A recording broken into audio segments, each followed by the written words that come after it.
Hi, hello, and welcome. I am definitely not Vlad, and you're watching me go from zero to hero on a Holy Paladin in the War Within Season 2. And first things first, I'm going to be real with you. I accidentally hit 2.5k. I'm sorry. I did a mother load. We 2-starred it we were almost 3-star, I think, even with a wonky route. But yeah, I got a little bit more rating than I expected, and by a little bit, I got actually, I think, 12 more rating than I thought I was going to get. It's kind of weird, but it's whatever. I'll just do another 10 now, and then that'll be the end of the challenge. And we have Snoogie coming in and saying, "Good luck with the Paladin push today, crossing fingers for less group finder shenanigans." Well, I hope so as well. The 10 keys we did on stream were some of the most interesting keys I've done in a while, let's put it that way. But I must check now which spec has actually won the poll for the next challenge. I haven't checked in a while. I think last night is when I last checked. So it could be anything, but... oh my god, you've got to be kidding me. There's a 2-point difference between Affliction Warlock and Devastation Evoker. And that means Devastation Evoker is our next character that we're going to play. Now, with Devastation Evoker being a Bloodlust class, I said that if I get a Bloodlust or a CR class or something like that that's more invitable, I'm going to try and go to 3k with it. So we're going to try and go to 3k with the Devastation Evoker. I am genuinely surprised that this many people voted for Affliction Warlock. I guess you guys just want to see me suffer, so that's wonderful. Thank you. I'm assuming if it wasn't Affliction Warlock, it would have been Aug Evoker if I had actually put it as an option. So that's wonderful. That's wonderful. Thank you so much for that. 2-point difference. Holy shit. Can't believe it. The last time I checked, there was quite a bit, there was a good margin between the Devastation Evoker and the Affliction Warlock. There were like 100-ish points, I think, at that point in time. But then in the meantime, a lot of people voted for Warlock and not so many for Devastation Evoker. So here we are with a Devastation Evoker. Well, with that out of the way, we know what the next one is going to be. And the reason that is important is because tomorrow I'll be streaming the whole day leveling the new character. So you can tune into the stream either on YouTube or Twitch, where you can join me for some leveling shenanigans. Do we get time walking? Do we have time walking tomorrow? No, we don't. That would be next week. That's unfortunate. But at least, you know, I don't know. I don't have anything good to say. There's nothing.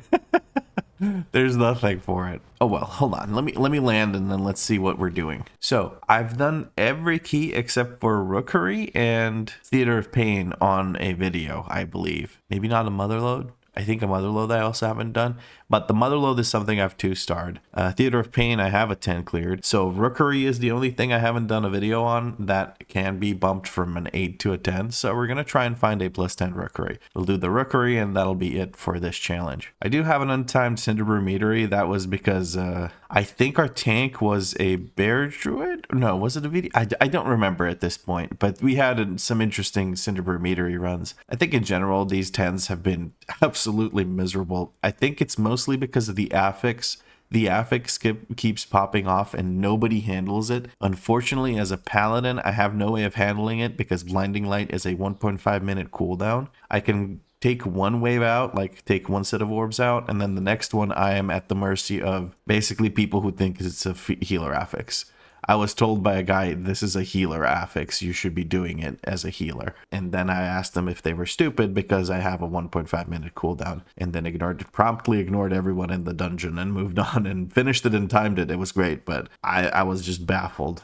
Anyway, we're going to try and find ourselves a Rookery to join, a +10 Rookery. So we search 10 to 10 Rookery, and there's a couple of Rookeries available. We're going to go for this one. If I go into this one, I'm just getting boosted by this 15 clearing person. So I'm going to try and get into this one that doesn't have as many people that are decked out. If we get invited, which I don't think we will be, because I'm pretty sure these guys are waiting for a Bloodlust. If I get invited, I'll buy drums. Nope, that group is full. I'm assuming that they have a whatchamacallit, a shaman in the group, or maybe, who knows, a preservation evoker. Press X to doubt. One eternity later. And here we go with the final run of the Holy Paladin series, where I will be doing a +10 Rookery. We have a person that's saying Bloodlust the second pack, please. You also have a tank that is not pulling this group, I should say. So we have to look out for Oh, we're gonna lay on hands that person. They immediately took damage from, it looks like only one of the orbs. Maybe it was two. I don't know if they would have lived two, so maybe it was only one. Okay, hold on. Let me just get used to actually healing again. Hold on now.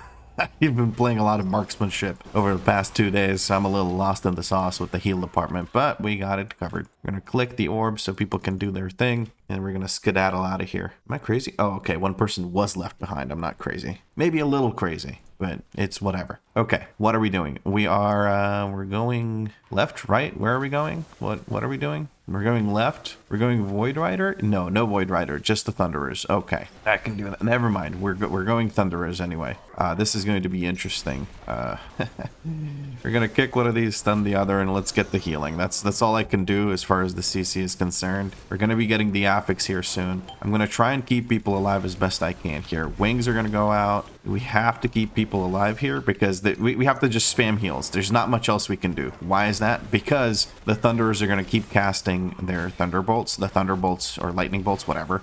They hurt a lot, and the Void Rider is doing his giant AoE. And that AoE on top of the Lightning Bolts will cause a lot of trouble. That localized storm, definitely very scary. But we got it done. We popped wings, and that made everything kind of trivial. Well, I shouldn't say kind of trivial, I still had to heal, but you get what I mean. Compared to what it's like without wings, it is definitely a lot easier. So why is Wings so powerful? It applies Dawn Light, or hero talent hot, onto 4 other people, or 4 people I should say, and that is extremely potent in terms of healing. The one person that doesn't get it should be focused with heals. Any kind of dot that you know enemies might put on your friends, if you have a Dawn Light on that person, you kind of just don't have to care.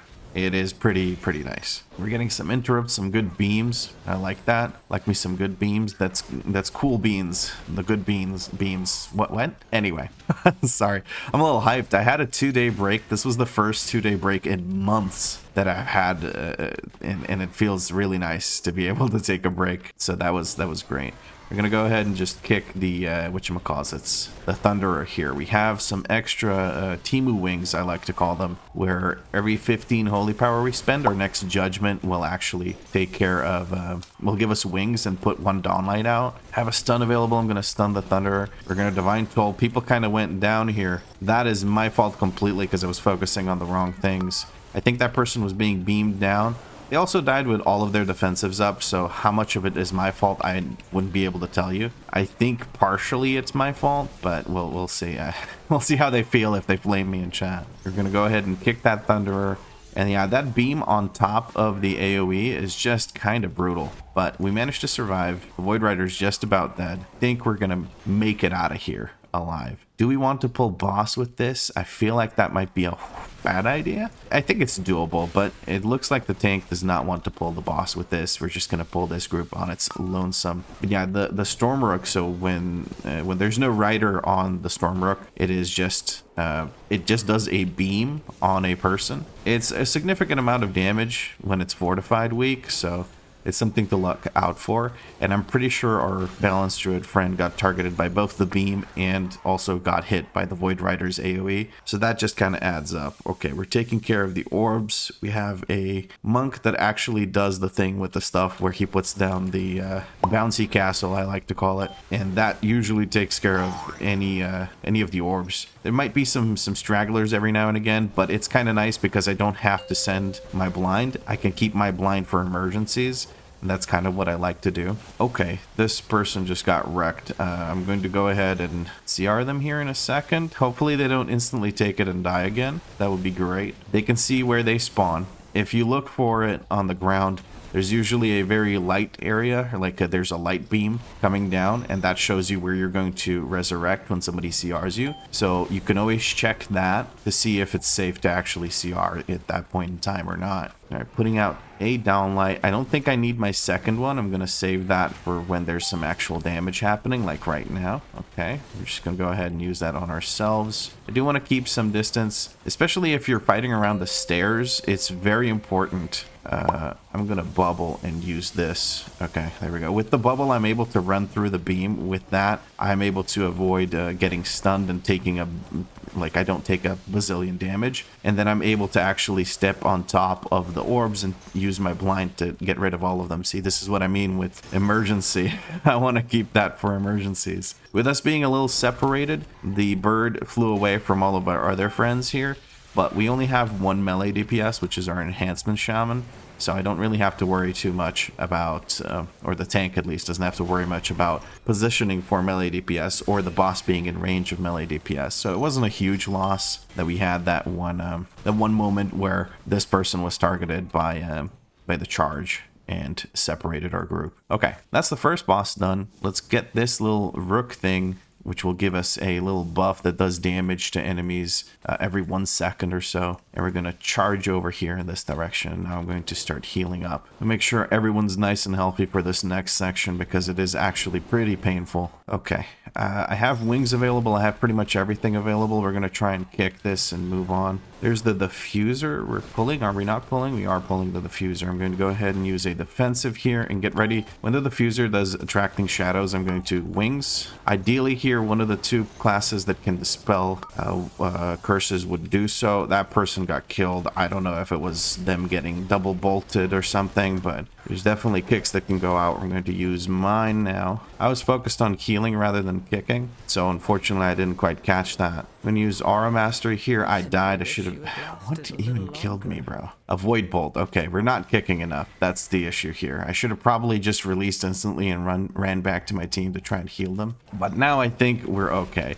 So why is this pull so dangerous? It's dangerous because there's a lot of AoE damage going out, and also there's the two casters. We lost 2 people probably to the Void Bolts because they're not being kicked enough. And that's just, you know, kind of the usual thing where people don't focus on the interrupts. They focus on doing damage in the big pull. And I can kind of get that. It's not a big deal.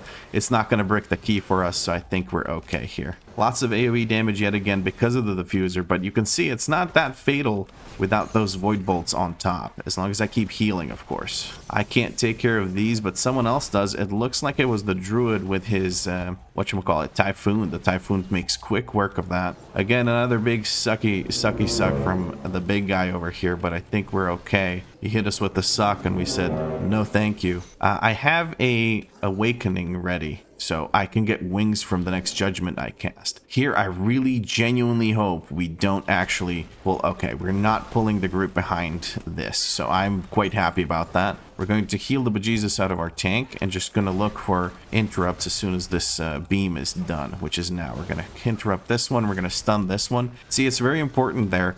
Double bolt would have probably killed our hunter, unless the hunter was running a defensive, which I don't think he could have been because his defensives are on cooldown. So he could have died there from us not kicking. I do have a blind available, but I do believe somebody else will handle it. I'm going to blind the 3 over here, and I'm going to get ready for a bazillion damage here. We do have wings available. We're going to go ahead and use wings. I'm going to bubble just to keep myself out of trouble. It's the trouble bubble if you weren't familiar. All right. And that first one where we have the double overlap should be handled by the wings. Now, hopefully, we will soon have this first one killed, or the lower HP one killed, so we don't have to worry about that anymore. I'm going to Divine Toll after that and spend my extra Holy Shocks on healing the group up after the damage from this one. Okay, cool. Nice. That worked out quite well. We did it. We had the wings. We had everything we needed. We popped off. All right, we're looking to see what happens here. Tank is spinning to win on these mobs. We're going to position on the stairs if we can, while we can. There's the unstable corruption. I'm going to stand in melee on top of my friend here. There we go. We stood in melee. We have to Divine Toll here. I'm going to stand closer to the others so that my friend, the tank, doesn't get it again. I'm going to run away in this direction, try to heal everyone. We have a Dawnlight coming out. I think I'm able to take this next one. Yes, I am.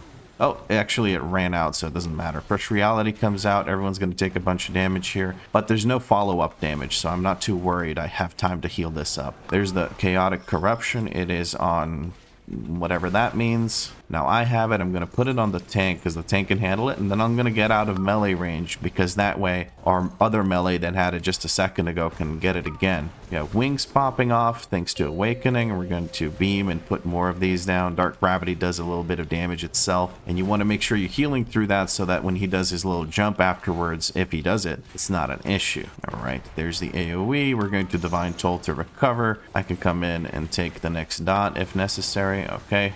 Our ranged DPS is screwing off, making sure that they don't get the dot again. I'm going to drop it all off on that person. I do believe that's the last stack of the dot, so it won't jump anymore. You can just chill. I'm going to beam and send out these. Make sure I don't get hit by these beams. I don't want to get counter beamed. That's not a good look. We're going to blind here so nobody else has to worry about it. They can focus on the DPS. And I don't think I need wings for the rest of this fight. I think I'm a-okay. It's going to jump to our ranged. Our ranged is trying to get in range of... the tank. I'm going to Divine Toll here to recover. I was just looking at what they were doing and how they were trying to set it up. I'm going to stand on top of this person that has it now, which was the tank, and that should cover the rest of our needs for this fight. There we go. So how the dot works, by the way, if you're not familiar, is it'll jump from one person to another, whoever is closest upon expiration. And once it jumps off of you, you have the debuff that makes you take twice as much damage from it when it comes if it hits you again. So you don't want it to bounce between the same people because those people will die. So what you have to do instead is you have to make sure that it always bounces to a new person that doesn't have that debuff from it expiring on them. So basically, oh no, we lost the person here to the orbs. Not much I can do there. I'm sorry. I can't heal that. Unless they were like really low or something, but I'm pretty sure I kept everyone pretty healthy there. But you basically don't want the debuff from that boss to jump onto you if you just had it a moment ago. The duration of the debuff that makes you take more damage from it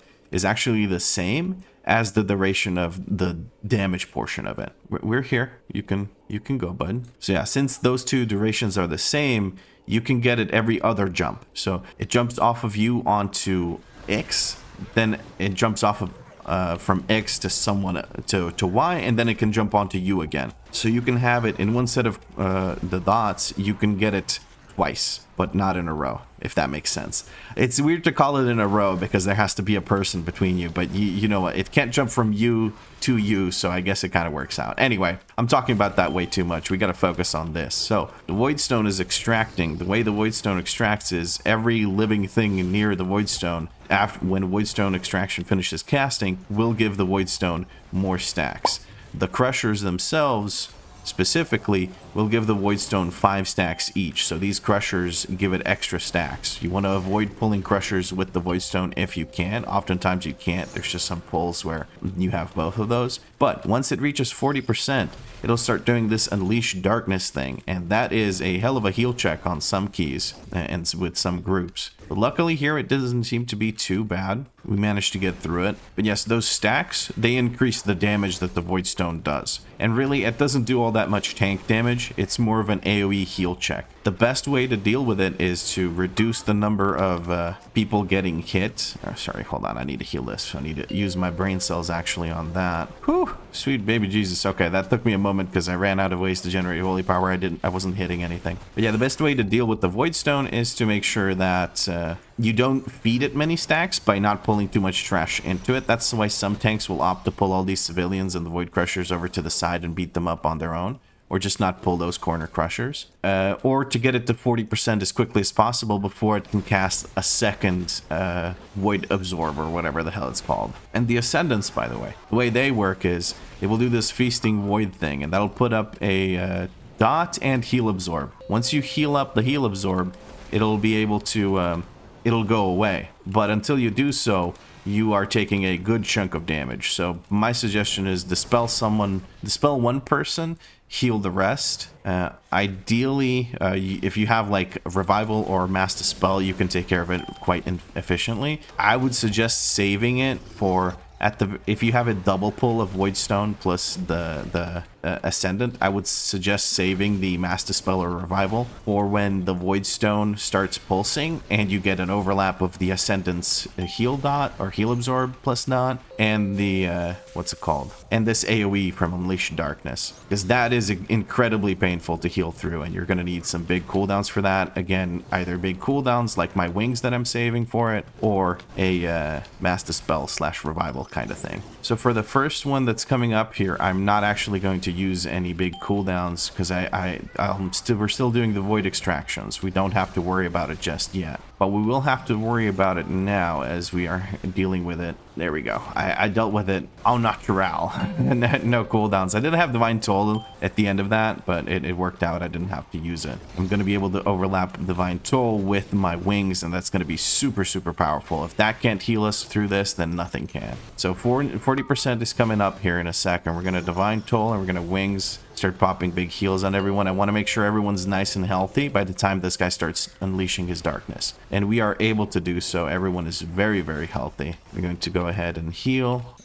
Just the usual combination of Holy Shock and Words of Glory. Or in our case, it's not Word of Glory. I'm going to move my Consecration. Never mind, we were immediately getting into combat. So I moved my Consecration there to make sure that the boss doesn't get hit by it and instantly go into combat. The reason you do that is because his hitbox reaches to the middle of these tracks, basically. We're going to go ahead and dispel our melee DPS because we know that melee DPS is not going to move away from the boss, because melee DPS don't really give a shit if they can stand really far away. I would love to be able to reach this person. There we go. We actually managed to take care of all of these. I'm going to dispel this person. This person is out of my range. Where the hell are you, bro? Okay, there you are. I couldn't figure out which one of the people that was, so I was a little bit worried, a little bit anxious there for a second, but we worked it out. We sussed it out. We're gonna beam. That should reach just about everyone. I kind of want to do some damage. I guess I'll do some damage here. I don't think I need to do all that much DPS or healing here because there's no damage happening to the group. I can just focus on dealing damage to the boss instead. We have blind here. That person takes care of it quite handily. That's nice. I'm going to have to stand as close as I can to the boss. I'm going to step into this goop here to drop off that dot, and then I'm going to heal this other person that has the dot. I can stand over here, but now I really can't reach any people at all. This person's standing on top of that, so I can get over here and start reaching people that need healing, like the tank and also this person. I'm going to use the defensive, step into this, drop it off, and heal myself up. Later on in higher key levels, that's not going to be a great way to do it. Okay, we have another damage thing, another damage amp on the boss. This time I'm going to wings and just try to deal as much damage as possible to the boss. Okay, I managed to get some triple holy shocks in and stuff like that, but I wasn't able to do my full thing because I wasn't fully focused. My bad. But yeah, later on in higher keys, you won't be able to jump into this to drop off the dot. It's going to be a bad idea to do that. That person needs to handle those affixes. They do. Wonderful. I'm going to bubble off my dot right here. I'm going to dispel this person. I'm going to heal like this. Beam can reach everyone. I don't know where our friend is. I'm still in bubble, so I'm going to run over there to heal them. There we go. We even have a dawn light ready. I'm going to dispel them. The other person on the other side needs a big ol' heal because they have the dot on them. But this is the last damage amp of the fight of the dungeon. Okay, we're gonna have to pull that ascendant, so we don't have to worry about that anymore. Okay, there's a bit of a how should I say this, cluster to heal that boss fight because you have to run back and forth to try and reach people, and it's really painful. We managed to get it done. That's all that matters. People were kind of getting out of my range for no reason, but it worked out in the end, and that's all that really matters, as I keep saying. We're going to Divine Toll this. I don't think I need to do much other than that. Like, I'm just popping all my cooldowns here as best I can because we just need to kill this one mob and then we're all done. Not much damage left in this mob after that dot thing goes out. Unless people stand in the orbs, there's really nothing to heal. And there we go. That is another 45 rating. And just for good measure, we're going to get rid of this last affix. And now we can move on to collect whatever shitty loot I get. 45 rating is quite a bit, though. We 2-starred this bad boy. Yeah, I got gold and crests. Gold and crest isn't that bad. Hoop of the Blighted. I want that for my marksmanship hunter. I've been playing a lot of marksmanship. Thank you for the key. We're going to teleport out using our Hearthstone, of course, and leave party. That was fun. I had a lot of fun. The group played really well. The route was pretty good. The reason we had to go kill some extra stuff there was because the tank didn't pull the group to the right at the start. It's just 4 mobs that don't really do anything, but you can blast the bejesus out of them with damage, and it's just easy count. So you grab those, and then you can do the same route our tank did just here. Maybe even skip the 2 crushers next to the first Voidstone, so you can just drag the civilians into it and blast it. But anyway, that's just like a normal pug route, no skip route kind of thing. Doesn't really matter too much. I won't fault the tank for not doing it exactly that way, because in the end, it really didn't matter. We still 2-starred it and got our 45 rating. So with that, we're at 2,545 rating because, of course, I had the 2.5k as soon as I logged in, or rather yesterday when I did my mother load, which I didn't expect it to give me as much rating as it gave me. I think it gave me 48 ratings. So not only was it a 2-star, it was so much faster than this 2-star that we got 3 more rating out of it. So that was a bit of a pain. I saw that I got 2.5k and I was like, God dang it. Talk about, like, what a weird feeling being upset that you get 2.5k sooner than you expected. But yes, that I believe is pretty much it for the Holy Paladin. As you can see, this season it is pretty easy to get to 2.5k, but I think that's intentional. I think Blizzard wanted us to have an easy one after the Nightmare Fest that was last season. That was just, in my opinion, well, I've only played since Dragonflight Season 2 Endgame. I've played the game for a long time, since late TBC, but I've only done Endgame content since Dragonflight Season 2. But from everything I've heard so far, Season 1 of The War Within was the most difficult season of M+ that there ever was. There might be, I think someone was talking about a Shadowlands season being more difficult. I'm not 100% sure about that. I haven't played then, so I can't confirm. But apparently it's either this one or one other season of M+.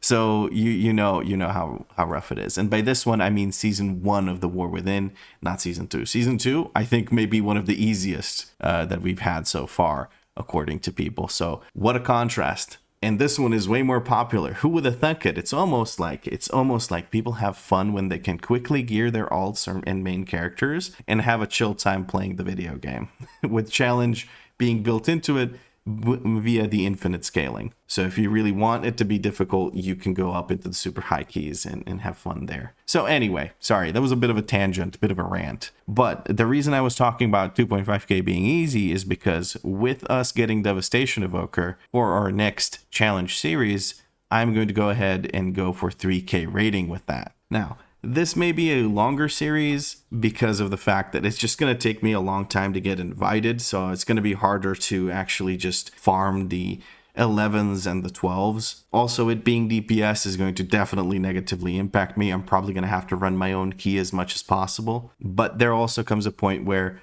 you keep getting the same 2 keys back to back to back, and then you don't get any rating for a long time, and it can be very frustrating. So we'll see how that works out. But I do believe we'll be going for 3k and trying the best. This bear behind me is having just the best time ever. He's enjoying himself, just Neon Bear over there doing his thing. But yes, guys, tomorrow tune in for the whole day stream. If you want to catch my stream today, I'll be doing some viewer keys with the Holy Paladin. I want to heal you guys, not just random people that I don't even know. So tune into the stream, have a good time, and get some 10 weekly vaults on Tuesday before the reset on EU, because I am EU based, even though I sound American. I might do an extra episode of Holy Paladin, but the extra episode would probably be just me talking about what I've learned about Holy Paladin, how I kind of play the spec, what some tips and tricks are that you wouldn't get from just reading a guide, anything like that, and what the feeling was like to go from like 0 to 2.5k. If 2.5k is your goal, that could be some useful information.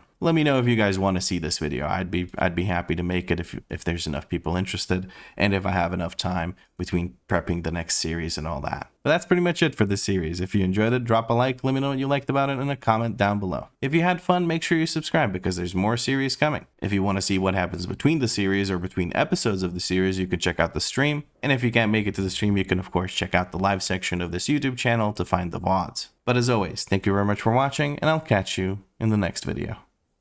Bear's back here dancing. I'm gonna dance with them. Will they dance with me? You can dance if you want to. No, he's just gonna jump around. Are you gonna dance? Stay in bear form. You should stay in bear form if you want to dance. He doesn't want to dance. He's just gonna stare me down. Okay, he's staring me down. I'm gonna leave. I'm out of here. That guy's weird. He doesn't know the social etiquette of online games. If somebody dance emotes at you, you need to dance emote back at them instead of stopping what you're doing and staring them down.